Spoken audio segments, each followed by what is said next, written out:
ಒಂದ್ಸಲ ಯೋಚನೆ ಮಾಡಿ ನೋಡಿ ಅಣ್ಣ, ಕನ್ಯಾದಾನ ಒಂದೇ ಕ್ಷಣದಲ್ಲಿ ಮುಗ್ದೋಗುತ್ತೆ, ಆದ್ರೆ ಜೀವನ ಪರ್ಯಂತವಾಗಿ ನೆನಪಿರುತ್ತೆ. ನಮ್ಮಪ್ಪ ಕನ್ಯಾದಾನ ಮಾಡ್ಲಿಲ್ಲ ಅನ್ನೋ ಭಾರನ ರಾಜಲಕ್ಷ್ಮಿ ಅವಳ ಜೀವನ ಪರ್ಯಂತ ಹೊರಬೇಕಾಗತ್ತಣ್ಣ. ಭಾರ ಹೊರಬೇಕಾ? ಅಪ್ಪ ನೋವು ಪಡ್ತಾನೆ ಅನ್ನೋ ಆಲೋಚನೆ ಇದ್ದಿದ್ರೆ ಇದನ್ನೆಲ್ಲ ಮಾಡ್ತಾ ಇದ್ಲ ಅವಳು? ಬೇಡ ಶಿವರಾಜು, ಅದನ್ನೆಲ್ಲ ನೆನಪು ಮಾಡ್ಕೊಂಡು ಇನ್ನೂ ನೋವು ಪಡಕ್ಕಾಗಲ್ಲ. ಕನ್ಯಾದಾನನ ನಾನು ಮಾಡಕ್ಕಾಗಲ್ಲ. ನೀನೇ ನಿನ್ ಕೈಯಾರೆ ಮಾಡಿ ಮುಗ್ಸು. ದಯವಿಟ್ಟು ನನ್ನ ಮಾತು ಕೇಳಿ.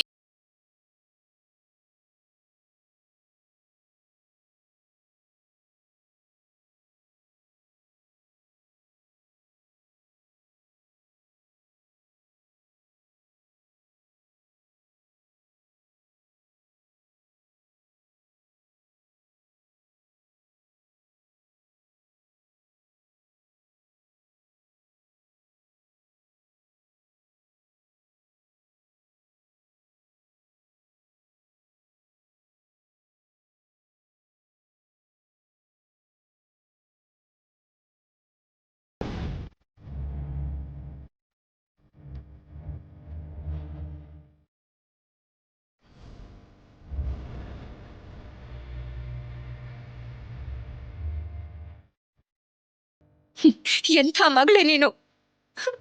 ನಿಂದು ಒಂದ್ ಜನ್ಮನ. ಸ್ವಂತ ತಂದೆನೆ ನಿನ್ ಬಗ್ಗೆ ಅಸಹ್ಯ ಪಡ್ಕೊಳ್ತಿದ್ದಾರೆ. ಕನ್ಯಾದಾನ ಮಾಡೋದಕ್ಕೂ ಇಷ್ಟ ಪಡ್ತಾ ಇಲ್ಲ. ಪ್ರಾಣಕ್ಕಿಂತ ಹೆಚ್ಚಾಗಿ ಬೆಳೆಸಿರೋ ಅಪ್ಪನೇ ನಿನ್ನ ಅಸಹ್ಯ ಪಡ್ಕೊಳ್ತಿದ್ದಾರೆ ಅಂದ್ರೆ ನಿಂದು ಒಂದು ಬದುಕಿನ. ಕಾಲ್ಗೆಜ್ಜೆಗಳು ಇಷ್ಟ ಇಲ್ದೆ ಹೋದಾಗ ನಿನ್ ಮುಖದಲ್ಲಿ ನಗು ಬರ್ಬೇಕು ಅಂತ ನಿನಗೆ ಗೊತ್ತಿಲ್ದ ಹಾಗೆ ಗೆಜ್ಜೆ ತಗೊಂಡ್ ಬಂದು ನಿನ್ ಕಾಲ್ಗಳಿಗೆ ಹಾಕಿದ್ರು. ಅಂತ ಅಪ್ಪಂಗೆ ಇವತ್ತು ನೀನು ಇಷ್ಟನೇ ಆಗ್ತಿಲ್ಲ. ಅಪ್ಪಂಗೆ ಇಷ್ಟ ಇಲ್ದೇ ಇರೋ ನೀನು ನನಗೂ ಇಷ್ಟ ಆಗ್ತಿಲ್ಲ. ಇಷ್ಟ ಆಗ್ತಿಲ್ಲ.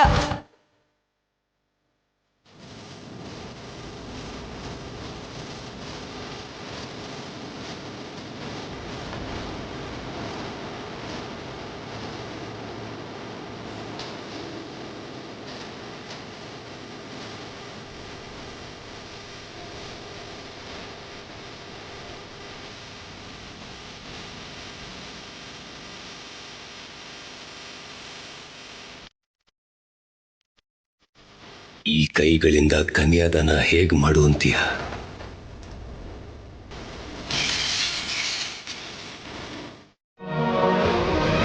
ಅಂದ್ರೆ ಅವತ್ತು ನಡೆದಿರೋದಕ್ಕೆ ಪ್ರಶಾಂತೆ ಕಾರಣ ಅಂತ ಸಾಕ್ಷಿ ಇರತ್ತಲ್ವಾ?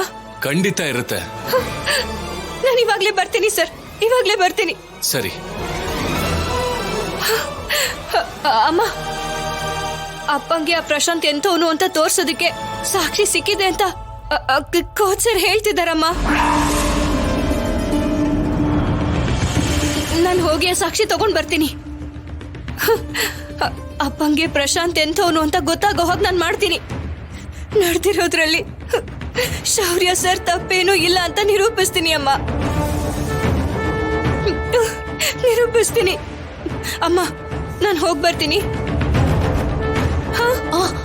ಸರಿ, ಹೊರಡಮ್ಮ, ಬೇಗ ಹೋಗು.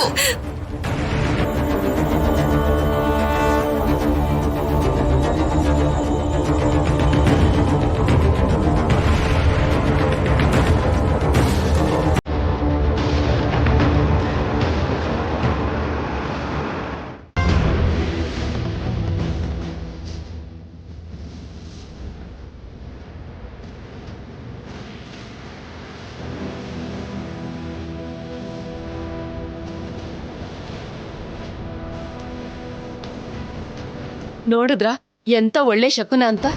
ದಾರಿ ಸೀರೆ ಕೊಡಕ್ ಬಂದಾಗ್ಲೇ ನನ್ ಸೊಸೆ ಎದುರು ಬಂದಿದ್ದಾಳೆ. ನಡೀರಿ.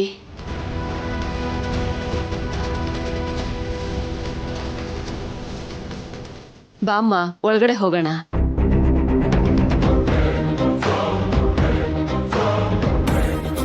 ನಮಸ್ಕಾರ. ಬನ್ನಿ ಬನ್ನಿ.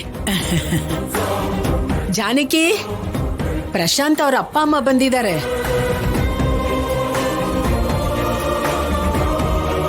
ನಮಸ್ಕಾರ ಅಮ್ಮ. ಚೆನ್ನಾಗಿದ್ದೀರಾ?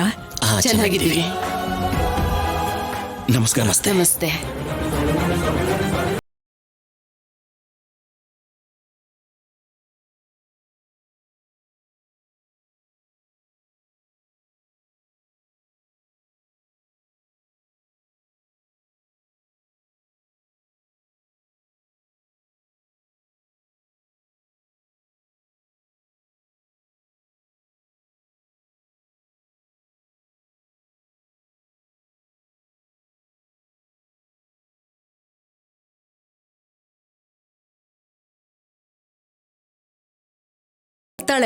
ಈ ಮನೆ ಹೆಣ್ಮಗಳು ನಮ್ಮ ಮನೆ ಸೊಸೆ ಆಗ್ತಾ ಇರೋದು ನಮ್ಮ ಅದೃಷ್ಟ.